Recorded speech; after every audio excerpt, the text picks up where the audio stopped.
আজকে খামারের সমস্ত মুরগিগুলো বিক্রি করে দিলাম। আসসালামু আলাইকুম। প্রত্যেকদিন মুরগি মারা যাওয়া দেখতে আর ভালো লাগে না। সেজন্য চিন্তা করলাম যে আজকে যেহেতু আমাদের এখানে হাটবার আছে সেজন্য আজকের খামারের সমস্ত মুরগিগুলো বিক্রি করে দেব।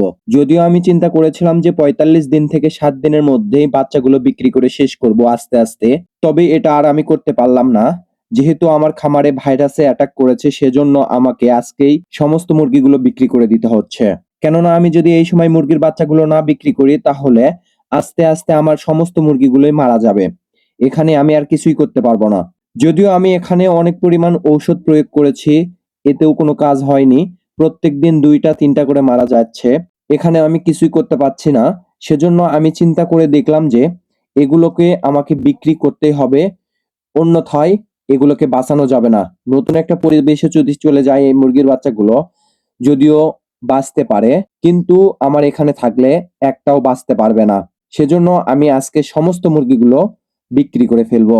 আজকে আমি এই মুরগির বাচ্চাগুলোকে হাটে নিয়ে যাব এবং হাটে নিয়ে গিয়ে দেখাবো যে এই মুরগির বাচ্চাগুলোকে কত টাকা পিস বিক্রি করতে পারি এবং ৬৫ পিস মুরগির বাচ্চার মধ্যে আমার কত পিস মুরগির বাচ্চা মারা গিয়েছে এবং কত পিস মুরগির বাচ্চা বিক্রি করতে পারি সেটা আমি আপনাদেরকে দেখাবো। আরেকটা কথা আমি আপনাদেরকে জানিয়ে রাখি যে আমাদের এলাকায় একটা ভালো সুবিধা আছে। সেটা হচ্ছে যে প্রত্যেক হাটের দিন সকালবেলা করে আমাদের এলাকায় মুরগির পাইকার সাইকেল নিয়ে মুরগি কেনার জন্য ঘোরে, যে মুরগি বেচবেন কিনা। এখানে যদি আপনি বিক্রি করে দেন তাহলে বাজারের চেয়ে হয়তো একটু দাম কম পাবেন, তবে বিক্রি করতে পারবেন খুব সহজেই। আজকেও আমার বাড়িতে মুরগির পাইকার এসেছিল এবং মুরগির বাচ্চাগুলো দেখে দাম বলেছে ৮০ টাকা, ৯০ টাকা, ১০০ টাকা কিংবা ১১০ টাকা পিস। এখানে এসেছিল প্রায় ৩ থেকে ৪ জন পাইকার। তবে পাইকারের একটাই কথা যে এই মুরগির বাচ্চাগুলো অসুস্থ যেগুলো আছে এইগুলো নেবে না, অসুস্থ ছাড়া সবগুলো নিতে পারবে এবং বড় বড় দেখে বেছে বেছে মুরগির বাচ্চাগুলো নেবে। আমি যদি পাইকারের কাছে ১১০ টাকা পিস কিংবা ১২০ টাকা পিসও বিক্রি করি বড় বড় দেখে বেছে বেছে, তাহলে আমার এখানে লস হয়ে যাবে। সেজন্য আমি চিন্তা করলাম যে যে কয়টা মুরগির বাচ্চা বাঁচানো যায় এই কয়টা মুরগির বাচ্চা নিয়ে হাটে যাব এবং দেখবো যে কয় টাকা বিক্রি করতে পারি। মুরগির বাচ্চাগুলোকে হাটে নিয়ে যাবার জন্য প্রথমেই ২টা করে মুরগির বাচ্চা একসঙ্গে বেঁধে নিতে হবে।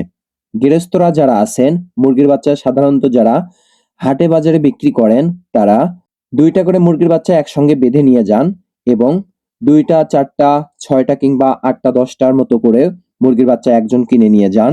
সেজন্য ২টা করে বেঁধে নিলে ভালো হয়। আমি ২টা করে মুরগির বাচ্চা একসঙ্গে বেঁধে নিয়েছি এবং আমাদের এলাকায় প্রচলন আছে গামলার মধ্যে করে মুরগির বাচ্চা হাটে নিয়ে গেলে সুবিধা হয়, সেজন্য আমি গামলার মধ্যে নিয়েছি। আমি এই মুরগির বাচ্চাগুলোকে হাটের ভিতরে নিয়ে যাবার আগেই পাইকার আবারও আমাকে ধরে বলে, তুমি যে কয়টা মুরগির বাচ্চা নিয়ে এসেছো সবগুলোকেই ১১০ টাকা পিস দিব।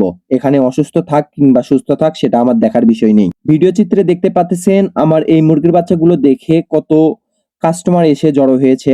কেননা যদিও ১.৫ মাস থেকে ২ মাসের মধ্যে বিক্রি করা যায় তাহলে খুবই চাহিদা হয়। মুরগির বাচ্চাগুলোকে হাটে নিয়ে যাবার সঙ্গে সঙ্গেই যে পরিমাণ কাস্টমার এসেছে এই কাস্টমারের চাপে আমি এখানে কোনো প্রকার ভিডিও করতে পারিনি। যেটুকু করতে পারছি এটুকুই আমি আপনাদেরকে দেখানোর চেষ্টা করছি এবং এই মুরগির বাচ্চাগুলোকে বিক্রি করতে সময় লেগেছে আমার মাত্র ২০ থেকে ২৫ মিনিটের মতো এবং এই মুরগির বাচ্চাগুলো আমি গড়ে বিক্রি করেছি ১২৯ টাকা ৫০ পয়সার মতো। প্রায় ৪২টা মুরগির বাচ্চা নিয়ে গিয়েছিলাম আমি এখানে। এই ৪২টা মুরগির বাচ্চা বিক্রি করেছি আমি ৫,৪৪০ টাকা সব সহ। সেজন্য আমি আপনাদেরকে একটা কথা জানিয়ে রাখি যে আমি যদি এই মুরগির বাচ্চাগুলোকে এখন না বিক্রি করতাম তাহলে আমার এই মুরগির বাচ্চাগুলো ধীরে ধীরে মারা যেত সবগুলোই। সেজন্য আমি আজকে এই মুরগির বাচ্চাগুলো বিক্রি করলাম সবগুলোই।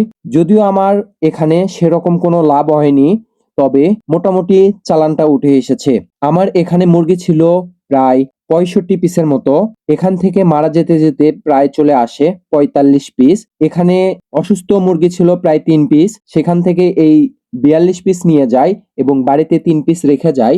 এই ৪২ পিস বিক্রি করেছি ৫,৪৪০ টাকা। সেক্ষেত্রে আমার মুরগির প্রতি গড় যদি হিসাব করি তাহলে আসে ১২৯ টাকা ৫০ পয়সার মতো। তো আমাদের এলাকায় এই চাহিদাটা একদম খারাপ না। সেজন্য আমি 1.5 মাস থেকে 2 মাস বয়সের মধ্যে মুরগির বাচ্চাগুলো বিক্রি করার চেষ্টা করি। আপনারা হয়তো বলবেন যে মুরগির বাচ্চা বড় করে না কেন? আমি সাধারণত এজন্যই মুরগির বাচ্চাগুলোকে বড় করি না। আর আমার খামারে মুরগি আছে মাত্র 12 পিস বড় মুরগি ডিম পাড়ার জন্য। তবে এই মুরগিগুলো এখন ডিম পাড়ে না। একটু অসুস্থ ভাব আছে। তবে আস্তে সেরে যাবে ইনশাআল্লাহ। তো আজকের ভিডিওটা এই পর্যন্তই। আসসালামু আলাইকুম।